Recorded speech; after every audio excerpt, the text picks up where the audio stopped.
Je vais commencer par me présenter pour ceux qui ne me connaissent pas. Donc, je m'appelle Noémie Delru, je suis consultante SharePoint et Microsoft 365 chez CGI. Donc, ça fait 6 ans que je travaille sur cette techno-là. J'ai commencé avec SharePoint il y a quelques années, et puis avec la transition vers le cloud, j'ai suivi sur la partie Microsoft 365. Donc je travaille aujourd'hui autour de ces technos-là, également sur les autres outils de la suite, tels que OneDrive ou Teams, et l'accompagnement des utilisateurs autour du déploiement de ces solutions. Aujourd'hui, c'est la première fois que je suis très contente d'être accueillie ici dans les locaux, et je souhaiterais vous partager une information, que c'est la première fois que je vais en parler en public. J'ai un trouble de la parole, donc si je ne trouve pas mes mots ou si je bégaye, vous ne soyez pas étonnés. Voilà. Normalement, je devrais m'en sortir, ça devrait aller. Alors, avant de vous faire une petite présentation, je voulais d'abord aussi savoir qui vous étiez. Donc, je vais vous poser 3 questions et je vous propose de lever la main si vous êtes concerné. La première, c'était de savoir si vous avez déjà participé à un meet-up organisé par le MTG Nantes, qui s'appelait avant le MUBNet. Donc pour ceux qui ont déjà participé, je vous invite à lever la main. Ok, merci. Je voulais savoir s'il y avait des personnes parmi vous qui étaient déjà venues dans les locaux ici au Lab Microsoft. Ici. Là, Ici. Ah, il y avait une demi-jambe. Et puis donc je voulais savoir si vous utilisiez déjà Power Apps, qui est le sujet d'aujourd'hui, au quotidien ou dans des projets que vous avez pu avoir. Petite main. Ok. Bon, pas très bien. Et bien, j'ai plus qu'à me lancer. Alors, pour commencer, pour parler de Power Apps, il faut aussi un peu parler de la Power Platform. Alors, la Power Platform, c'est un ensemble de 4 outils qui sont ici présentés à l'écran. Le premier outil qui est venu créer la Power Platform, c'est Power BI, qui existait tout seul au départ, qui permet de faire des dashboards pour faire de la mise en forme de données.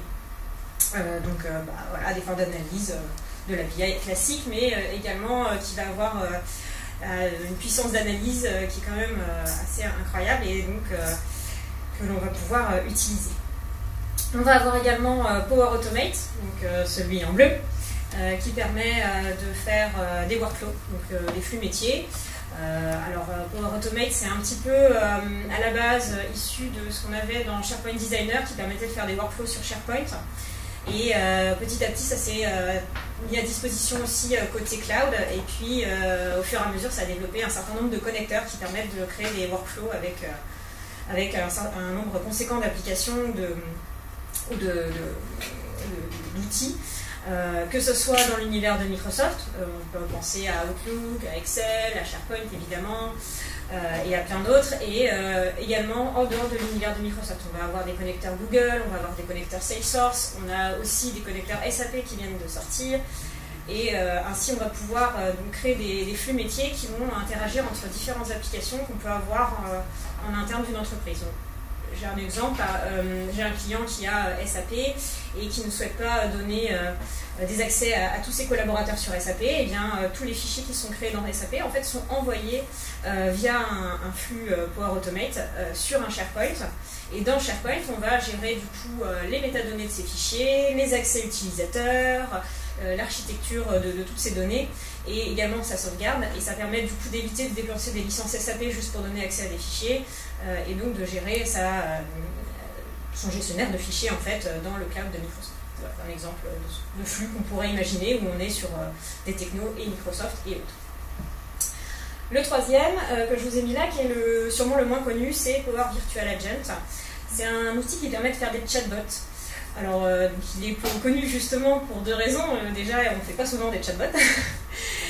Et puis, d'autre part, c'est le seul qui n'est pas accessible, on va dire, avec des licences standards ou gratuitement, contrairement aux 3 autres. Pour avoir Power Virtual Agent, il faut forcément une licence spécifique. Pour ce qui est de Power BI, vous avez sûrement su qu'il fallait également des licences, mais la version Power BI desktop est gratuite et peut être téléchargée sur votre poste de travail et utilisée.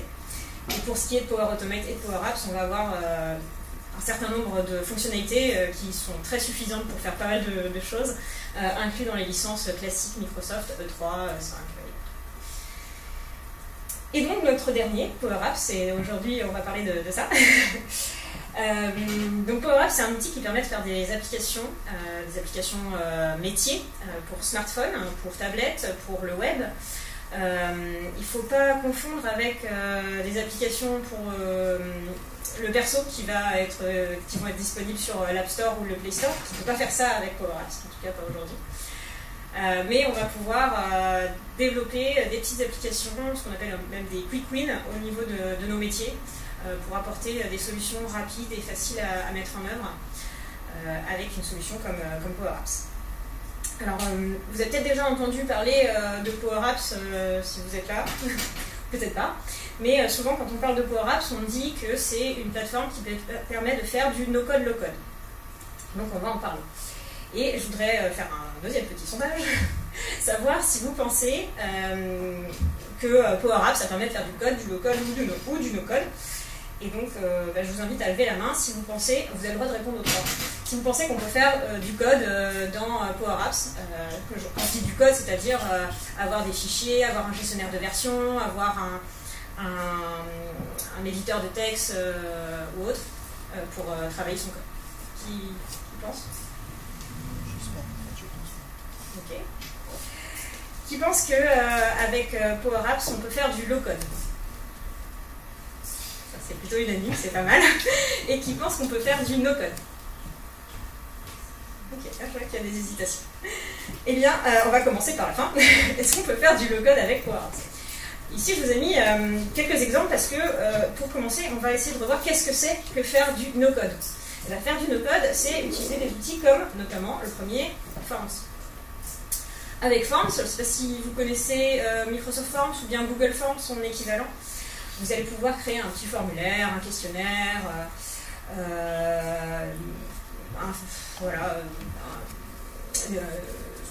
des sondages, des petits examens, des petits trucs, enfin voilà, on va pouvoir récolter comme ça du feedback ou autre.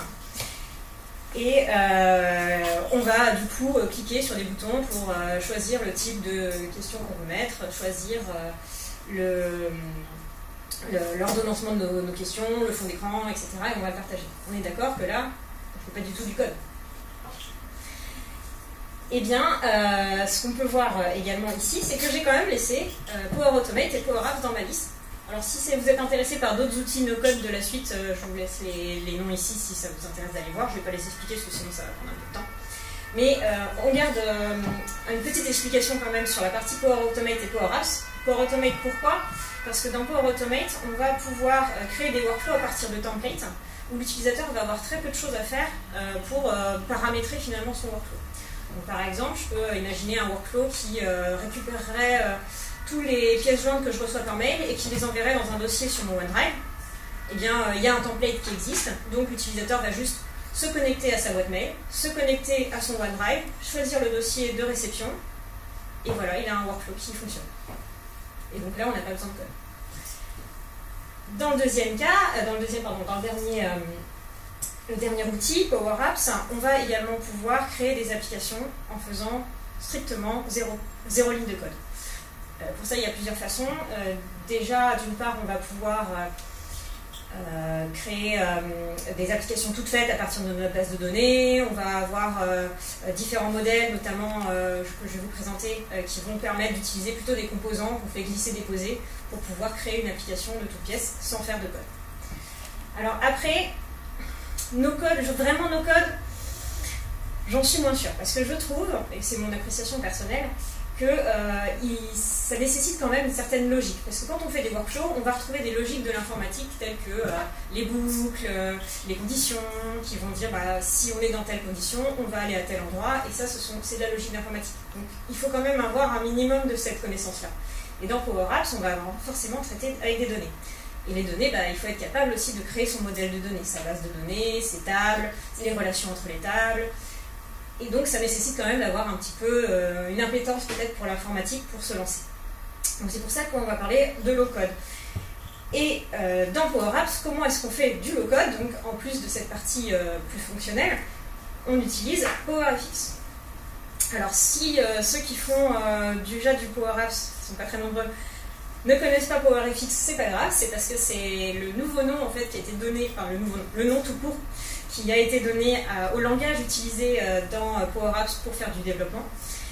Et ça fait que moins de 6 mois, je crois, c'est novembre l'année dernière que ce nom est sorti, et avant ça n'avait pas de nom, donc voilà, ça ne change rien à ce qui était de développement dans Power Apps.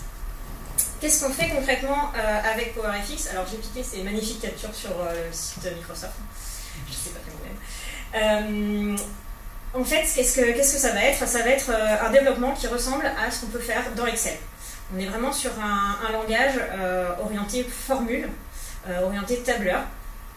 Et comme vous le voyez là du coup sur l'exemple, on a une formule Excel qui se base donc sur des cellules.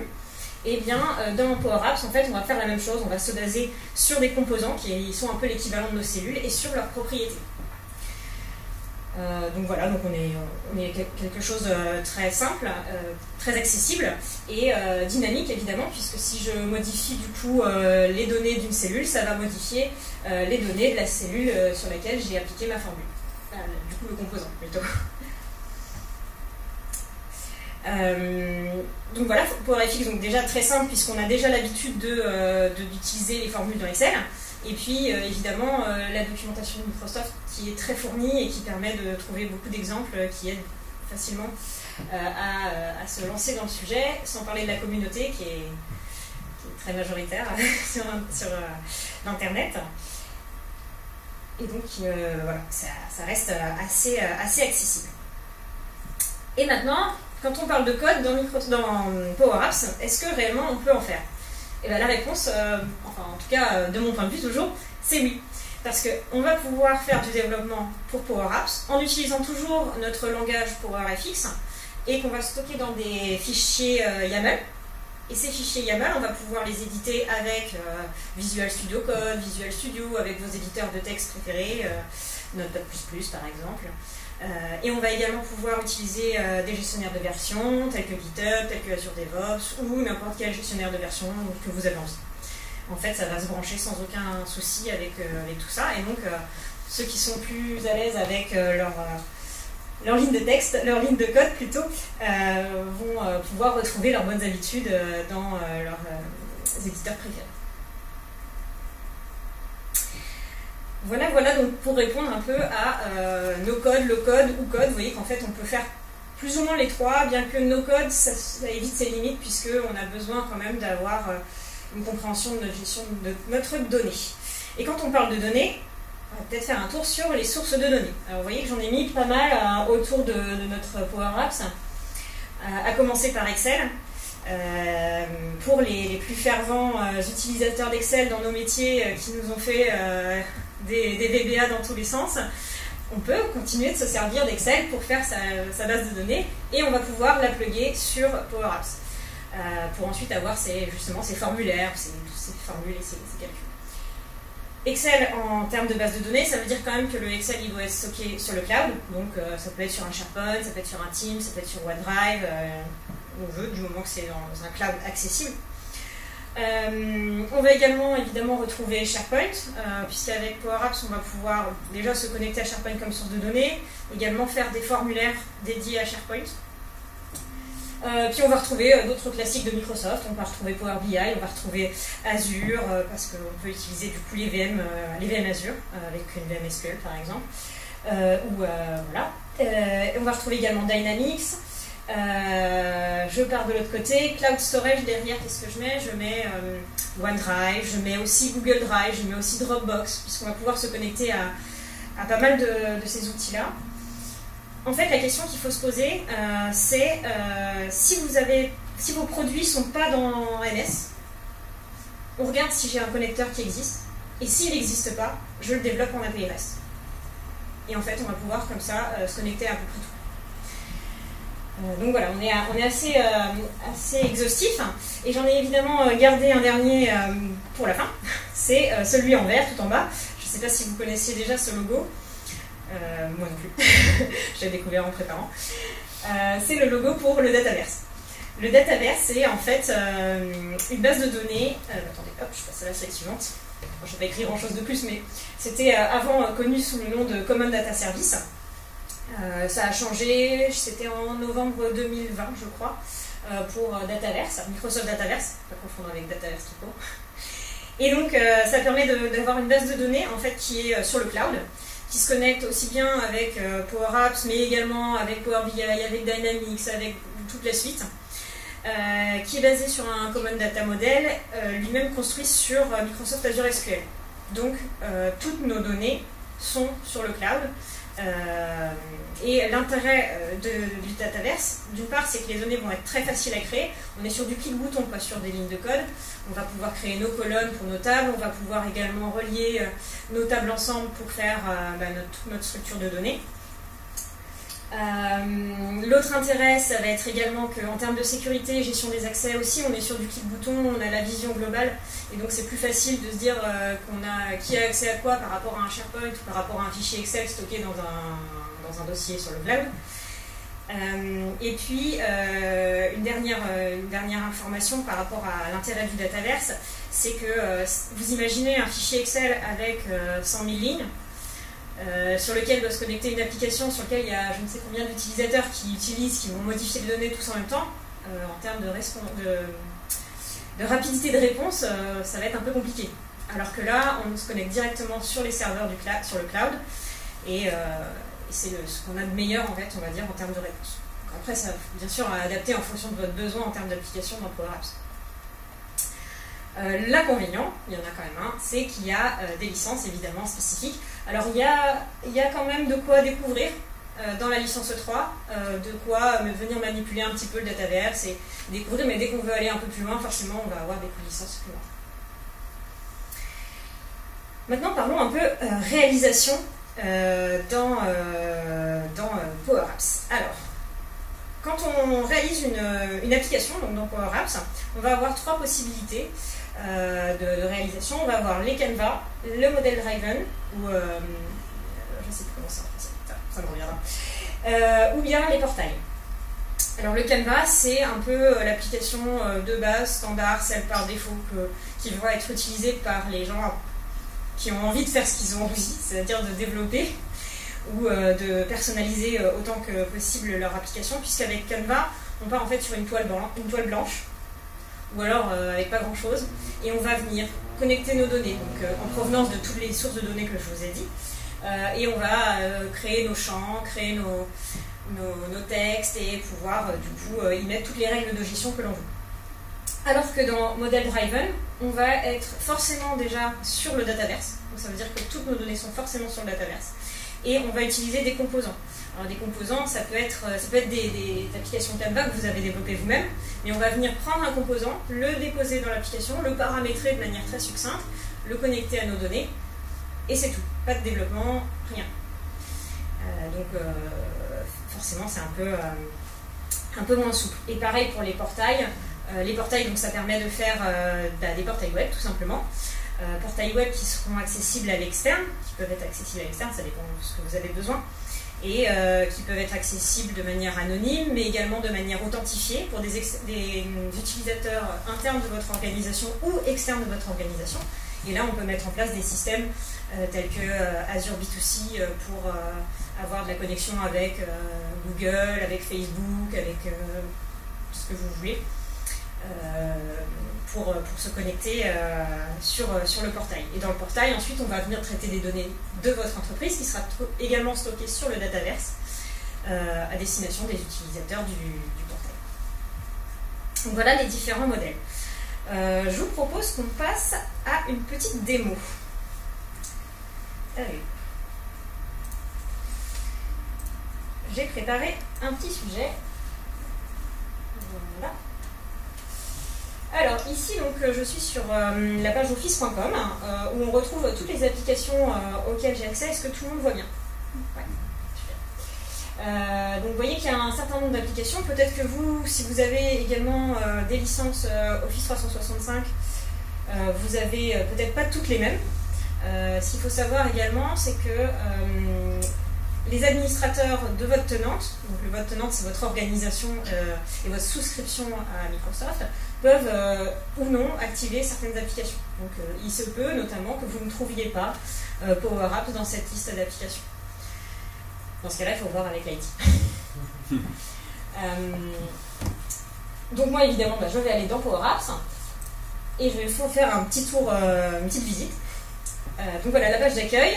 On va pouvoir du coup commencer à créer une application soit à partir de rien, soit à partir de données. Donc vous voyez, on retrouve Dataverse, on trouve SharePoint, Excel, SQL. Ou bien également, on va pouvoir... Hop là, voilà, je suis sur la bonne page. On va pouvoir également partir à base de templates. Donc là, on a donc les applications donc, model driven, donc pilotées par modèle, c'était le mot qui me manquait tout à l'heure. Donc on va prendre un template, on va pouvoir regarder les différents. On va retrouver également des templates pour les applications Canva et puis des templates pour les portails. Personnellement, je préfère partir de rien, ou de pas grand-chose en tout cas, pour pouvoir faire ce qui me plaît derrière. Et personnaliser à mon souhait. Alors du coup, je réfléchissais à ce que je pouvais vous faire comme démonstration de petites applications qu'on pourrait développer ensemble rapidement en quelques minutes.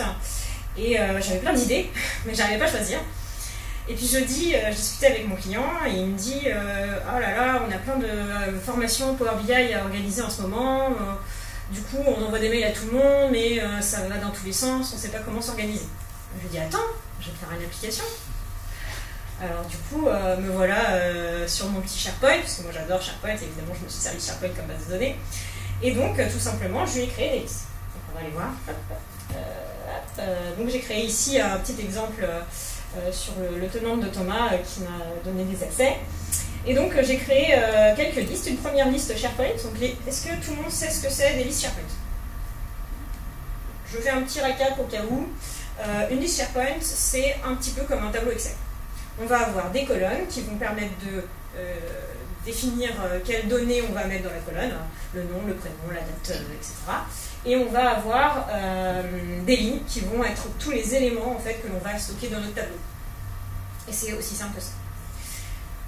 Hop, alors du coup, je vais donc sur mon tableau, sur ma liste, pardon, formation. Donc là, j'ai imaginé 3 types de formations. Puisqu'on était sur les sujets BI avec mon client, je lui ai mis formation BI donc, débutant et avancé, et puisqu'aujourd'hui on parlait Power Apps, je me suis dit allez, je vais glisser une petite formation Power Apps. Ensuite, j'ai créé une deuxième liste pour proposer des dates de session. Donc j'ai rempli ici donc, des dates de session avec voilà, un titre, une date, et puis quelle typologie de formation il s'agit. Donc là, vous voyez, pour nous aujourd'hui, je nous ai prévu une présentation suivie d'un apéro. J'espère que vous allez tous vous inscrire. Et puis donc la dernière étape, c'est la liste qui va stocker les inscriptions des utilisateurs. Et donc là, à peu près la même chose.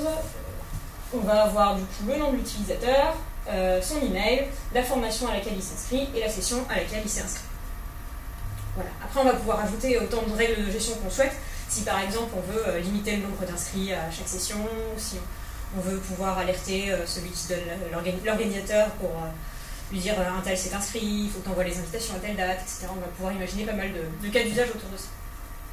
Et moi donc je vais tout simplement à partir de cette liste inscription, je vais créer un Power Apps. Donc, je l'ai déjà créé pour éviter les 30 secondes de chargement. Ça me fait gagner un petit peu de temps, c'était au cas où j'étais en retard. Et j'ai pas cliqué sur le bouton. Donc là, elle est là notre petit Power Apps. Je vais faire modifier. Comme ça, on va pouvoir rentrer dans notre studio.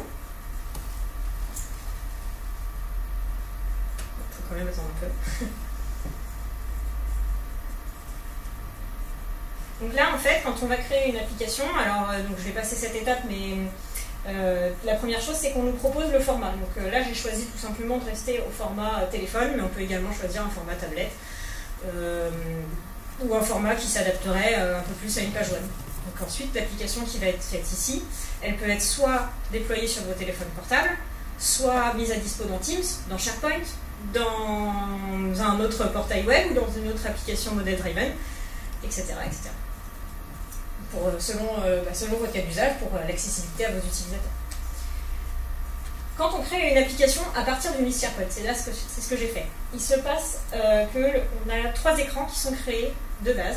On a l'écran de recherche, browser 1, l'écran qui va permettre de consulter en lecture un élément de ma liste SharePoint, et puis un écran qui va permettre de faire de l'édition. Donc ça va soit créer un nouvel élément, soit modifier un élément existant. Chaque élément, on va retrouver dans l'arborescence tous les composants, tous les petits éléments qui le composent. Donc par exemple, voilà, on va pouvoir sélectionner les différents éléments. Donc si je prends ici Text Search Box 1, ça va être ma petite barre de recherche qui est là. L'icône New Item, c'est le petit plus, etc., etc. Je peux les renommer pour que ce soit facile à retrouver. Et puis ici, dans cet écran-là, plus spécifiquement, on va avoir également ce qu'on appelle la brosse galerie, qui va en fait ramener les éléments de la liste SharePoint. Et là, la brosse galerie, bah, justement, c'est un petit bout de code. Alors du coup, là, j'ai un peu de soleil, donc je ne vois pas où est ma souris.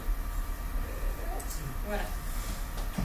C'est un petit bout de code qui apparaît comme ça. Donc là, ça, c'est un exemple concret de ce qu'on a comme formule dans Power Apps. On va rapidement la décomposer, comme ça vous allez voir que c'est quand même hyper intuitif. Je vais partir du milieu, je préfère dire ça comme ça. Donc avec le Start With qui est ici, vous voyez, j'ai sélectionné ici la petite parenthèse qui me permet du coup de sélectionner mon Start With, et je vais avoir ici une description qui va me permettre, qui va m'aider en fait à savoir comment j'ai besoin de compléter ma fonction. Donc j'ai ma fonction, je sais qu'elle va prendre deux arguments, un argument texte et un argument qui concerne le début de texte que je vais rechercher. Donc ici, mon argument texte, c'est le titre, parce que c'est dans le titre que je vais chercher quelque chose. Et où est-ce que je vais taper quelque chose à chercher? C'est dans la search box qu'on a vue juste avant. Et dans la search box, on va prendre le texte. Donc, qu'est-ce qui se passe? Hop, je vais faire... ça galère ça? Hop là, voilà. Ici, je vais taper... alors, hop.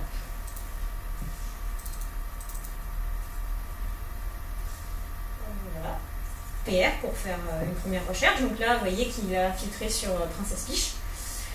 Et si je retourne ici sur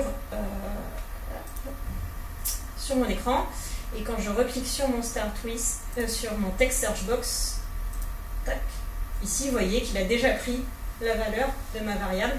Et ça me permet d'être sûr tout de suite, ok, c'est bien là que je vais, c'est bien la valeur que je veux récupérer, j'ai toutes les infos dont j'ai besoin. Et donc ça, c'est aussi un des avantages, et c'est ce qui permet à Power Apps d'être accessible, c'est qu'on a toutes les infos sans avoir besoin de se rajouter des tests dans tous les sens. Voilà, après, donc une fois qu'on a récupéré le texte que l'on cherchait, et donc ici, tous les éléments de ma liste d'inscription filtrés par PR, on va pouvoir... on va d'abord ici faire le filter avec du coup ma liste SharePoint inscription et puis donc le PR filtré sur le titre.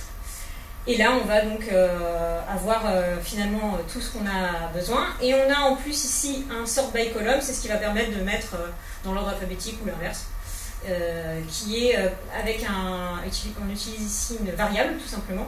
Et cette variable, en fait, elle correspond à ici notre petit bouton qui est là, qui fait un update du contexte de notre application pour changer la valeur de la variable à true ou à false selon si on veut que ça soit ordre alphabétique ou l'inverse. Donc voilà comment ça fonctionne.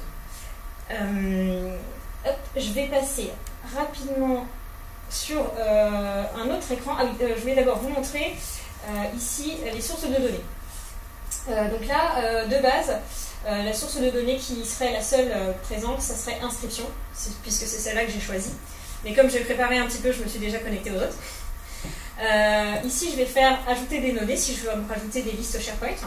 Et là, on va retrouver soit l'étape du dataverse, mais moi c'est pas là que je vais, soit les connecteurs.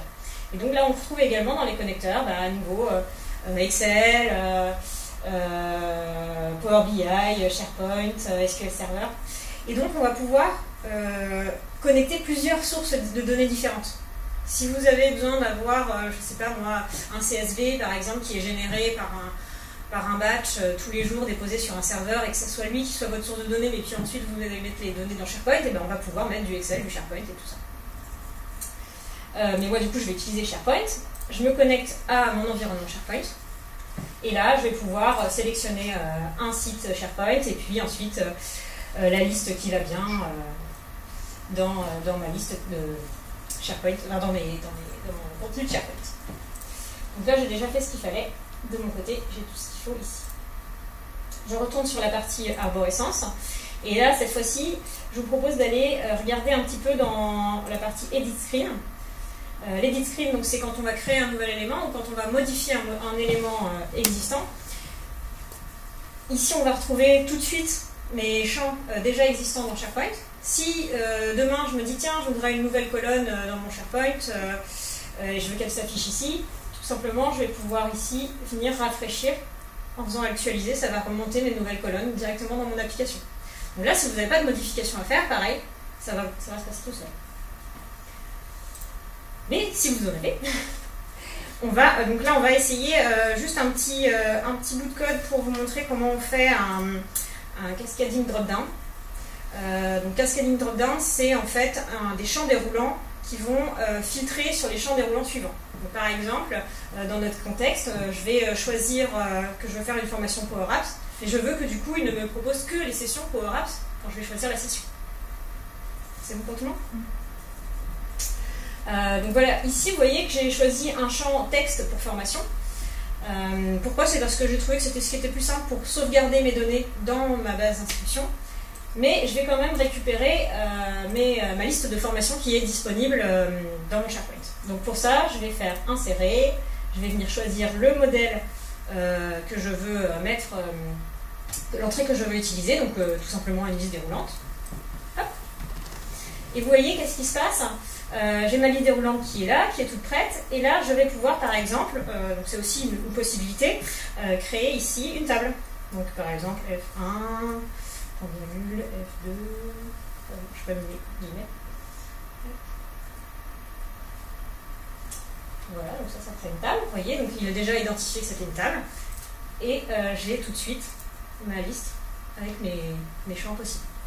Mais moi je préfère que c'est quand même dynamique, écrire en dur dans l'application, c'est pas ce que je préfère qu'on puisse ajouter des nouvelles formations facilement par la suite, sans que c'est moi qui ai besoin de venir modifier le formulaire. Donc je vais plutôt venir me connecter à ma liste SharePoint. Alors pour ça, je sélectionne mon champ et puis ensuite ici sur le côté, vous voyez que je vais pouvoir sélectionner ma source de données. Et donc je vais choisir ma liste formation. Et là, je vais choisir la variable qui va s'afficher. En fait, on va avoir la liste de toutes les variables qui sont disponibles dans une liste SharePoint. Donc il y a celle qu'on a créée, il y a toutes les autres qui définissent un élément SharePoint, la date de création, le créateur, etc. On va en avoir pas mal. Et donc là, moi, c'était dans titre. Donc je vais sélectionner titre et vous voyez, tout de suite, on retrouve les formations que je vous avais présentées juste avant. Par exemple, je peux filtrer en choisissant formation Power Apps. Ensuite, si je veux enregistrer cette information dans mon formulaire par la suite, alors évidemment, je pourrais cacher mes champs par la suite pour que l'utilisateur, ça soit transparent et qu'il ne voit pas que c'est un champ texte qui récupère la donnée en final. Et si je vais venir, en fait, appeler mon drop-down, donc je vais mettre drop-down 1, je pense que c'est 1 qui s'appelle, oui. Ok, ensuite, on met un point, et là, il va me proposer un certain nombre de fonctionnalités. Donc, on a le Selected Text. Alors, celle-ci, elle est un petit peu dépréciée. Il vaut mieux utiliser le Selected tout court, qui est caché quelque part. Donc, je vais taper, hop, voilà, Selected. Et là, derrière, je vais pouvoir mettre un autre point. Et cette fois-ci, il va me proposer à nouveau toutes les colonnes de mon formulaire, de ma liste SharePoint de formation. Donc, j'aurais pu avoir, par exemple, formation Power Apps. Et puis après, derrière, elle aurait un numéro de code.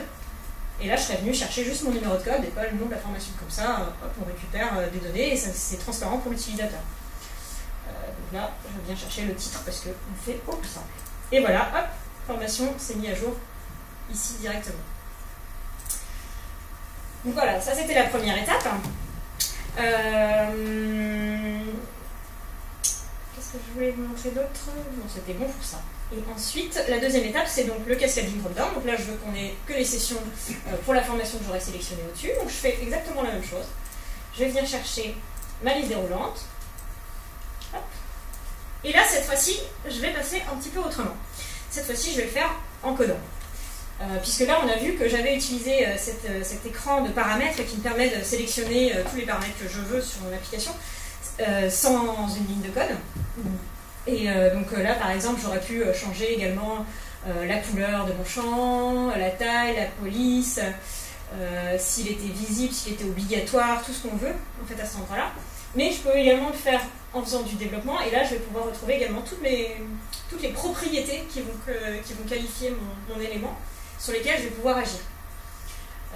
Et donc là, pour le coup, je vais vouloir agir sur items. Donc, items, tout à l'heure ici j'avais mis la petite table F1, F2, et là cette fois-ci, je vais venir lui dire que je veux qu'il me récupère la liste des formations en mettant un filtre pour qu'il ne récupère que celles qui sont avec formation BI débutant ou ce que je vais avoir choisi par la suite. Donc pour ça, je vais utiliser la fonction filter. Hop, voilà. Donc hop, je commence ici avec mon filter. Vous voyez ici, j'ai à nouveau le petit aide qui me redit vous allez avoir besoin d'une source, vous allez avoir besoin d'un test logique pour composer votre formule avec un filter. Donc ma source, c'est session. Hop, donc là j'ai mis tout de suite, je retrouve ma bibliothèque. Voilà, ensuite point virgule, et puis donc on avait dit qu'après il fallait donc un test logique. Donc le test logique ici, ça va aller être regarder la valeur que l'on a dans notre drop-down et de la comparer à la colonne qui va bien dans la liste session. Alors la colonne qui va bien dans la liste session, c'est je pense que c'est formation que je l'avais, très original. Formation. Avec un S. Voilà, formation, et donc lui je vais prendre sa valeur, la valeur qui est dans le champ formation de ma liste SharePoint, et je vais demander qu'il soit égal. Et là donc je vais venir chercher mon drop-down, on a dit que c'était drop-down 1. Ici, et on a dit qu'on voulait dedans le selected. Hop, point.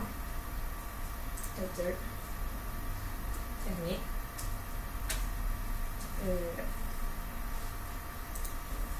Ça va, il n'est pas mécontent.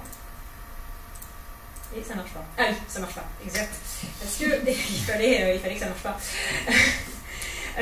Ça marche pas, mon champ est vide. C'est étrange. Donc là, vous voyez, si je clique sur ma liste déroulante, j'ai l'impression qu'il y a quand même quelque chose à sélectionner, mais c'est vide.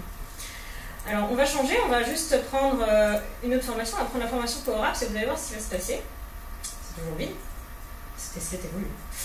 Et ici, vous voyez, cette fois-ci, j'ai deux champs. Ça colle bien avec ce que j'avais dans ma liste SharePoint, parce que j'avais deux formations Power Apps, une pour maintenant et une pour l'apéro. Et mais n'empêche, je suis embêtée parce que ça n'affiche toujours pas les valeurs que je veux. Alors là, il faut que j'aille dans la lumière. Et là, ici, vous voyez, je retrouve toutes les colonnes de ma liste session. Et donc là, je vais venir chercher le titre. Et voilà. Hop. Et donc là, pour mon petit champ texte, je vais faire exactement la même chose que j'ai fait ici. Sauf que ce ne sera pas drop-down 1, ce sera drop-down autre chose. Je pense que ça doit être le 2. Au hasard. Voilà, donc ma formation BI débutant, il me propose de prendre donc la formation BI du 20.05 à 10h. Et si je veux prendre la formation Power Apps, il me propose donc celle qu'on est en train de faire. Et celle d'après, moi je vais prendre celle avec l'apéro. Pour finir sur cette petite démonstration, au niveau du titre, vous voyez que là c'est vide. Ce qu'on peut également faire, c'est qu'on va pouvoir utiliser le contexte de l'utilisateur pour récupérer des informations. Donc on va par exemple pouvoir mettre mon nom prénom automatiquement. Donc je vais faire user comme c'est moi, user, point, et là je vais retrouver tout ce qui concerne l'utilisateur. Donc son full name, très bien, c'est ce que je voulais. Et voilà, donc il me dit le full name qui va remonter, c'est Noémie Deru, très bien. Et l'email. Donc je peux faire pareil. Ah oui, alors je ne vais pas déverrouiller celle-ci. Voilà. Et là, je vais faire pareil. User. Email. Oui, j'ai pas cliqué. Voilà, si c'est bon. Et voilà, donc il y a mon email sur le tenant de Thomas qui s'affiche. Et voilà, en quelques clics, on a fait un petit formulaire d'inscription pour les utilisateurs pour s'inscrire à une formation. Après, pour faire bien, on pourra rajouter des champs, on pourra évidemment masquer les champs texte lorsqu'on est dans le edit screen et ne pas mettre de champs déroulants quand on est dans le detail screen. Et on aura tout ce qu'on a besoin. Est-ce que vous avez des questions par rapport à la démo? Oui. Je suis assez étonné dans la démo, on voit qu'on a un champ texte et un drop-down. Oui. Il n'est pas possible de mapper le drop-down pour que ça remonte directement dans la liste. Alors, je crois qu'on va passer un micro pour qu'on puisse entendre. Ouais, donc je reprends ce que je disais. Dans l'exemple de formation, on a deux champs. Un champ texte et un champ menu déroulant. Naturellement, ce que j'aurais aimé faire, c'est que le menu déroulant soit mappé sur une liste SharePoint pour éviter d'avoir deux champs et pour éviter de tricher en cachant un champ. Oui, bien sûr, on peut faire ça. Donc là, j'ai choisi ça pour qu'on puisse bien voir ce qui se passait. Donc, on récupérait bien les bonnes données. Mais en effet, on va pouvoir transformer ici notre champ texte qui était proposé de base en un champ déroulant. Et ensuite, tout simplement, comme il va être mappé, du coup, comme tu disais, sur notre liste déroulante, et il va récupérer le choix qui aura été fait dans le champ texte qui va reprendre toutes les informations. Et ça va très bien se passer parce qu'on passe d'un champ déroulant à un champ texte. On aurait fait l'inverse d'un champ texte à un champ déroulant, ça peut moins bien se passer parce que forcément dans un champ texte on va pouvoir mettre ce qu'on veut, alors que dans un champ déroulant on va avoir un choix limité. Donc si l'utilisateur fait une faute d'orthographe ou autre, ça va moins bien se passer. Voilà. Est-ce qu'il y a d'autres questions?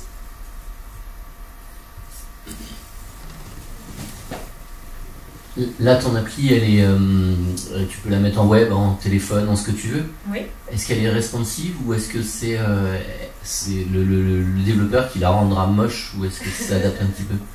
Alors, pour les applis Canva, elles ne sont pas responsives de base. Les model driven le sont par contre. Pour le Canva, en fait, ça va être juste des techniques de développement qu'il va falloir mettre en œuvre pour qu'elles le soient.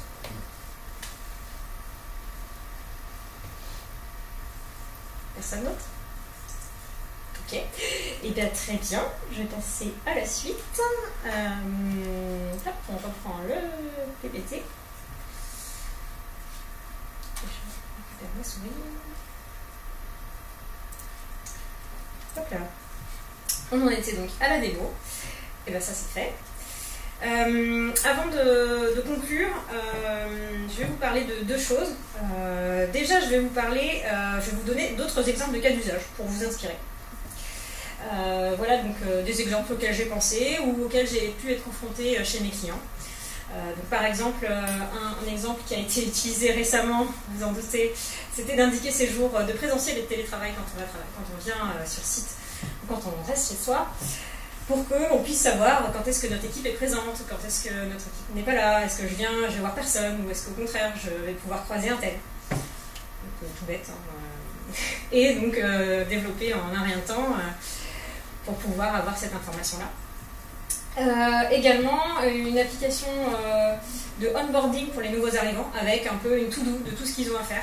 Donc on a un nouvel arrivant, on va l'inscrire et puis il va avoir du coup faire ses e-learning, rencontrer l'équipe, mettre son RIB sur l'application RH, etc. Enfin, des petites choses comme ça qu'il peut faire. Également une application de gestion de congé de l'équipe. Alors en général, on a tous des applications de gestion de congé chez nos employeurs, mais ça arrive souvent quand on travaille chez un client, qu'on soit des prestataires de plusieurs entreprises. Et il n'y a pas d'outil pour savoir quand est-ce que mon collègue qui est prestataire d'une autre boîte, il a des congés. Du coup, l'idée c'est de faire rapidement un petit outil qui permet de suivre les congés de son équipe et d'avoir la visibilité dessus. Même en interne, ça peut servir parce qu'on n'est pas tous managers les uns des autres, et donc on n'a pas forcément la vision des congés du reste de l'équipe, et donc quand on se pose la question, c'est un peu compliqué de savoir « Ah, est-ce que machin il est là? Non, il a pris son mercredi. » Voilà. Pareil pour le suivi des imputations. Alors, je ne sais pas si ça vous est arrivé, mais moi ça m'est déjà arrivé pas mal de fois chez certains clients, ils n'avaient pas du tout d'outils. Donc on faisait du Excel, ou on envoyait des mails, ou des trucs comme ça. Donc pour le suivi des imputations, c'est pas forcément idéal. Donc là, en quelques clics, on peut avoir un outil pour faire le suivi des imputations. Et puis, un autre sujet très à la mode, c'est le flex office. Avec le télétravail, les entreprises se disent, bah, tiens, on va peut-être réduire les locaux, ou alors on va augmenter le nombre de collaborateurs sans augmenter la taille des locaux, et donc on va mettre en place du flex office. Donc ça peut être une application qui va dire, je réserve le bureau A1 à côté de la fenêtre le lundi et le mercredi. Et tiens, Cyril il a réservé le bureau à côté de la fenêtre, moi j'aimerais bien m'asseoir à côté de lui, je vais prendre le bureau juste à côté. Donc voilà, ce sont des idées. Est-ce que vous, comme ça, après cette petite présentation, vous avez aussi des idées de ce qu'on pourrait faire comme petite application avec Power Apps?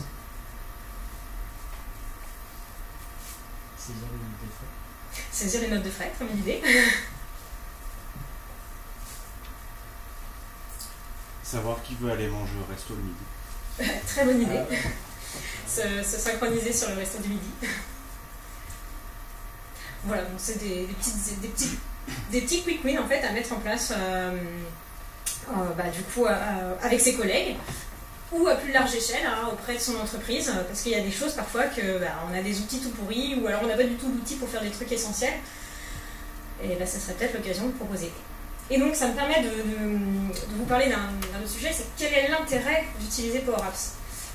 L'intérêt il est que si vous avez des licences Microsoft 365, notamment la E3, vous avez vous avez la possibilité d'avoir des sources de données, vous avez SharePoint, vous avez OneDrive, vous avez Teams, vous avez Excel évidemment, vous avez la possibilité d'utiliser Power Apps, vous avez la possibilité d'utiliser Power Automate, vous avez vu que c'était pas très compliqué, que c'était accessible en termes de développement. J'ai pas fait grand chose finalement comme développement, et j'ai fait des formules qui sont hyper simples et qui sont très tout expliqué en fait, et ça vous l'avez sûrement vécu aussi.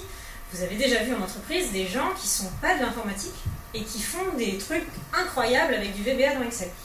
Donc pourquoi ça pourrait pas aller sur un outil comme celui-là? Et donc il y a peut-être des choses à aller creuser. Alors ça va nous apporter quoi? Ça va nous apporter par exemple de mettre des métiers en direct sur la réalisation de leurs applications. Ils connaissent le mieux leurs besoins. Donc s'ils peuvent le faire tout seuls ou en étant accompagnés, ça peut être intéressant. On est aussi sur un marché où on manque de devs. Là aussi, peut-être que céder des métiers pour réaliser certaines choses, ça peut être intéressant.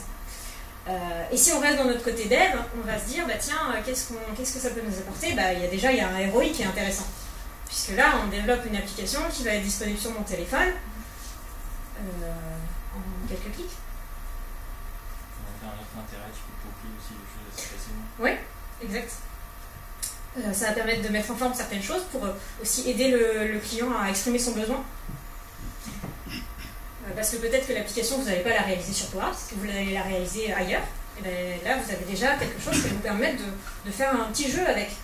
Je vais pouvoir avoir ma petite source de données, mes petits champs, et l'utilisateur va s'en servir. Et ensuite, quand ce sera l'application qui sera destinée au grand public et qui ne sera donc pas dans Power Apps, on va s'y retrouver aussi.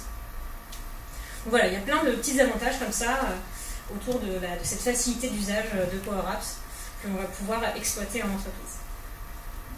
Est-ce que vous avez des questions? Parce que moi, j'ai fini ma présentation.